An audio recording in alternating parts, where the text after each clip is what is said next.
What's up you guys, Karenza here, and today I am reviewing the Canon AE-1. The Canon AE-1 is a classic 35mm film camera, and it is a great camera for anyone who is starting out in film photography. So this was my first ever film camera and I paid about £80 for it. Manufactured from the late 70s to the early 80s, it is the most popular film camera of its time.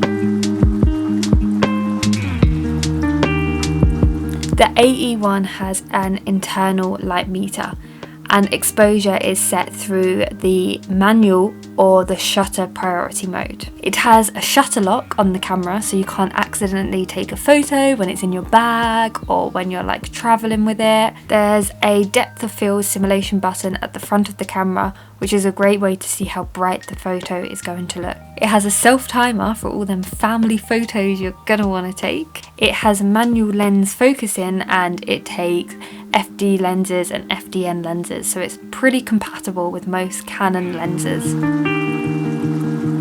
The ISO function on the camera can be quite tricky to navigate, but thankfully you don't have to change that very often. The battery door on the camera has fallen off many times. The shutter release can jam, but it's not too expensive to repair. And of course you have to have a battery in the camera for the camera to work. Some cameras just rely on a battery for the light meter, but this needs a small battery for it to work regardless. So to summarise, the camera is easy to focus, produces sharp photos, and the light meter in the camera makes it easy to set the aperture and the shutter speed. This camera works well with both black and white, colour film, and you can double expose pictures pretty easily with this camera.